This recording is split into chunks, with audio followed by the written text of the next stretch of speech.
नमस्कार दोस्तों, एक बार फिर आप लोगों का study with DK Dilip online YouTube channel में स्वागत है।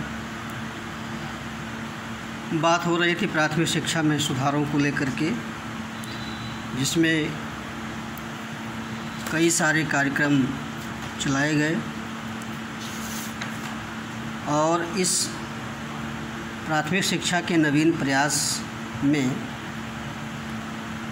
बहुत सारे योजनाओं में सफलता हासिल हुई।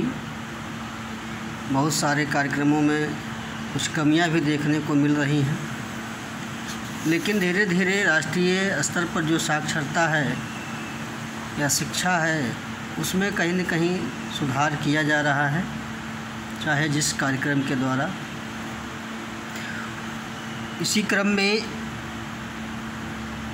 एक बार फिर जो है सर्व शिक्षा अभियान के संरक्षण में या इसकी देखरेख में एक ऐसा कार्यक्रम चलाया गया जिसको हम स्कूल चलो अभियान के नाम से जानते हैं। जैसा कि नाम से ही आप समझ सकते हैं कि स्कूल चलो अभियान अर्थात स्कूल में ले जाने की बात हो रही है इस अभियान के द्वारा। अर्थात जो बच्चे स्कूल जाने से वंचित रह जा रहे हैं या जिन बच्चों की पढ़ाई लिखाई छूट गई है, ऐसे बच्चों को स्कूल ले जाकर उनके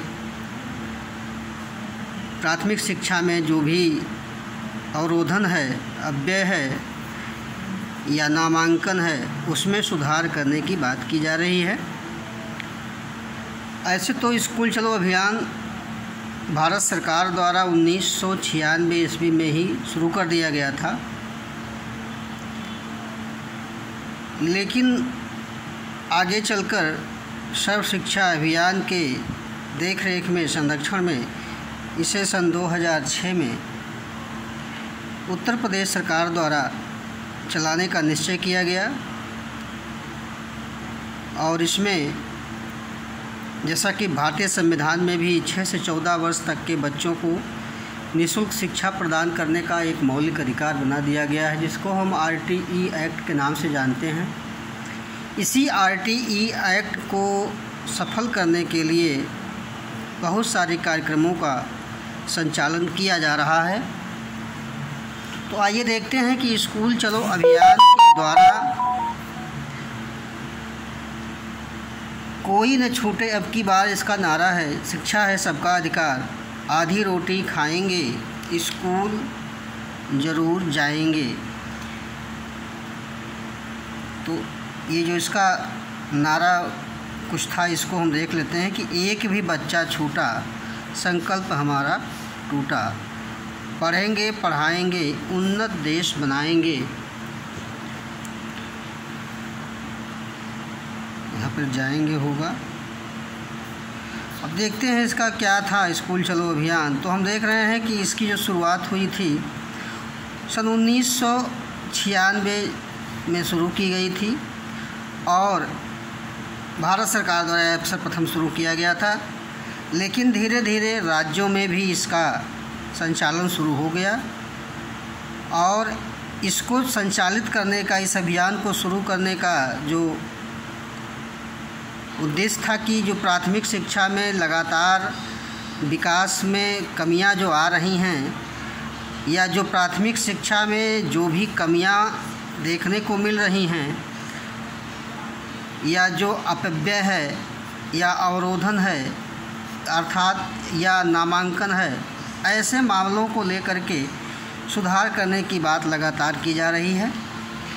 तो इस अपव्यय, अवरोधन और नामांकन जैसे मामलों को सुधारने के लिए स्कूल चलो अभियान को जो है संचालित किया गया, चलाया गया। और भारतीय संविधान द्वारा 6 से 14 वर्ष तक के बच्चों को निःशुल्क व अनिवार्य शिक्षा प्रदान करने का एक मौलिक अधिकार बना दिया गया है, जैसा कि आप लोग जान रहे हैं। और इसके बाद जो सर्व शिक्षा अभियान शुरू किया गया था उसके संरक्षण में या इसके अंतर्गत लगातार जो प्रयास किए जा रहे थे लेकिन फिर भी कुछ बच्चे ऐसे थे जो स्कूल नहीं जा पा रहे थे, तो उनको प्रदेश सरकार अर्थात उत्तर प्रदेश सरकार द्वारा 1 जुलाई से 31 जुलाई 2006 तक स्कूल चलो अभियान चलाने का निश्चय किया। और इसमें ये कहा कि सारे बच्चों को इस समय के दौरान स्कूल चलो अभियान के द्वारा स्कूल भेजने की बात की गई। इसमें बालक बालिकाओं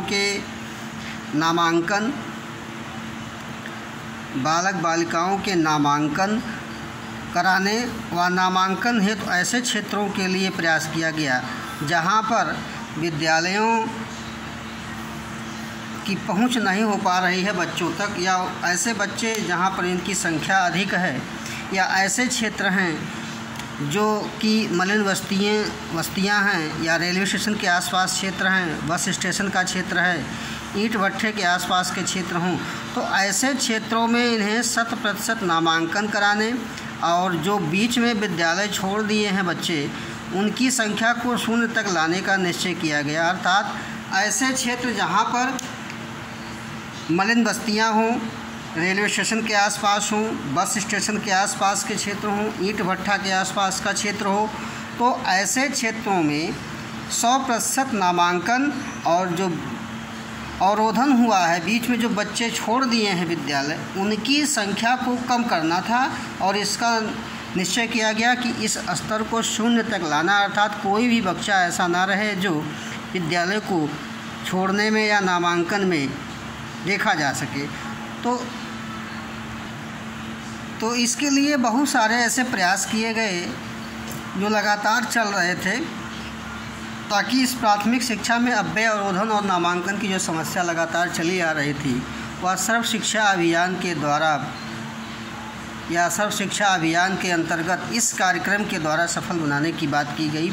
इसका जो मुख्य मोटो था, मुख्य उद्देश्य जो था, वह था कि कक्षा 1 से 8 तक के जो बच्चे हैं उनको विद्यालय के प्रति आकर्षित करने की बात की गई। और ऐसे बच्चे जो विद्यालय नहीं जा रहे थे या विद्यालय में अरुचि रखते थे, और ऐसे बच्चे जो विद्यालय पढ़ाई छोड़ दिए, तो ऐसे बच्चों को उस विद्यालय तक पहुंचाने की बात की गई, ताकि शिक्षा में जो असमानता है या ह्रास अवरोधन है उसको समाप्त किया जा सके। और इस सर्व शिक्षा अभियान के व्यापक उद्देश्य में इसके प्रचार प्रसार के द्वारा जन जन तक इसे पहुंचाने का काम किया जाए। तो कहने का मतलब यह है कि सर्व शिक्षा अभियान का जो व्यापक उद्देश्य था, वह इस शिक्षा की असमानता, ह्रास व अवरोधों को समाप्त करने को लेकर के इसी के अंतर्गत इस कार्यक्रम को चलाया गया। और जो भी स्थानीय स्तर पे जो भी कार्यक्रम आयोजित किए गए, उनके बारे में हम इसमें अध्ययन कर लेते हैं कि क्या क्या संस्थाएं या कौन कौन सी एजेंसियां थीं जो, या कौन कौन से लोग थे जो इस कार्यक्रम को सफल बनाने में सहयोग दे रहे थे। तो हम सर्वप्रथम देखते हैं कि जिले स्तर पर, ब्लॉक स्तर पर और ग्राम स्तर पर, जिले स्तर पर, ब्लॉक स्तर पर और ग्राम स्तर पर, ये 3 जो है एजेंसियां थीं जो कार्यक्रम को आयोजित कर रही थीं या जिसके संरक्षण या देखरेख में इस कार्यक्रम का संचालन हो रहा था। तो सबसे पहले देखते हैं कि नामांकन के लिए जिला परियोजना शिक्षा समिति या जिला शिक्षा परियोजना समिति की बैठक नामांकन के लिए निर्धारित किया गया, और इसका जो तारीख रखा गया हुआ था 20 जून। और उसके बाद जो जिले के जनप्रतिनिधि थे, चाहे वह सांसद हो, विधायक हो, या जिला पंचायत अध्यक्ष हो, सदस्य हो, इनके द्वारा सहयोग लिया जाए और इस सहयोग के माध्यम से नामांकन में वृद्धि कराया जाए। तो पहला जो था वो जिले स्तर पर था, अर्थात जिले के जो भी प्रशासनिक या राजनीतिक पदाधिकारी थे, उनके द्वारा इस कार्यक्रम को सफल बनाने के लिए या इस नामांकन में वृद्धि करने के लिए इनका सहयोग लिया गया। और इसकी एक तिथि रखी गई जो 20 जून और 20 से 22 जून के बीच में इस कार्य को पूरा करने की बात की गई थी।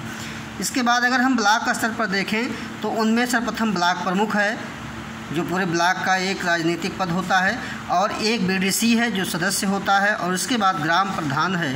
इनकी विशेष कार्ययोजना बैठक के द्वारा इस कार्यक्रम को सफल बनाने की बात की गई, और इसका भी एक तिथि निर्धारित किया गया जो 22 से 25 जून आप लोग देख रहे हैं। अर्थात जो ब्लॉक स्तर का कार्यक्रम था वह 22 से 25 जून। और इसके बाद अगर हम ग्राम स्तर की बात करें तो ग्राम शिक्षा समिति, आपने पहले से ही इसके बारे में नाम सुना। वार्ड शिक्षा समिति अर्थात ये गांव के लिए और ये नगरों के लिए, या जो नगर पालिका हैं, महानगर हैं, उनके लिए ये बातें की जा रही हैं। ऐसी कार्ययोजनाएं और बैठक बनाई जाए ताकि सर्व शिक्षा अभियान के अंतर्गत स्कूल चलो अभियान को सफल बनाया जा सके। और इसके लिए भी 25 से 30 जून का तारीख जो है तिथि निर्धारित किया गया कि ग्राम स्तर पर ये कार्यक्रम संचालित कराएंगे। कौन कौन? ग्राम शिक्षा समिति और वार्ड शिक्षा समिति की बैठक व कार्ययोजना में इसकी बात रखी गई। इसके बाद प्रभात फेरी के माध्यम से 1 और 2 जुलाई में, और घर घर जाकर संपर्क करने की बात 3 से 6 जुलाई में। तो अर्थात कहने का तात्पर्य यह है कि एक तिथि के द्वारा इस कार्यक्रम को सफल बनाने के लिए प्रयास किए गए। जो सर्व शिक्षा अभियान के अंतर्गत स्कूल चलो अभियान को सफल बनाने, ताकि कक्षा 1 से 8 तक के बच्चों को विद्यालय के प्रति आकर्षित किया जाए, उनके नामांकन में वृद्धि किया जाए, उनके ह्रास में कमी लाई जाए, उनके अवरोधन को समाप्त किया जाए, ताकि सर्व शिक्षा अभियान के व्यापक उद्देश्य के व्यापक प्रचार प्रसार में जन जन तक इसे जो है फैलाने का कार्य किया जाए। और इसके लिए 3 स्तर पर इस कार्यक्रम को आयोजित किया गया, जिले स्तर पे, ब्लॉक स्तर पे और ग्राम स्तर पे। और जिले स्तर पर जो कार्यकारिणी के लोग थे, चाहे वह जो है सांसद हो या जो है विधायक हो, या ब्लॉक जिला अध्यक्ष हो, या उसके सदस्य हों, तो इन सबको मिला करके इस कार्यक्रम को चलाया गया। ब्लॉक स्तर पर भी इसी तरह ब्लॉक प्रमुख बीडीसी ग्राम प्रधानों के द्वारा, ग्राम स्तर पर ग्राम शिक्षा समिति के द्वारा या वार्ड शिक्षा समिति के द्वारा इनके जो बैठक हैं, इस बैठक में ये बात रखी जाए ताकि सर्व शिक्षा अभियान के अंतर्गत स्कूल चलो अभियान को सफल बनाया जा सके। और इस कार्यक्रम के द्वारा, इस अभियान के द्वारा प्राथमिक शिक्षा में जो भी अव्यय अवरोधन हो रहे हैं, बच्चों को आकर्षित करने की बात की गई।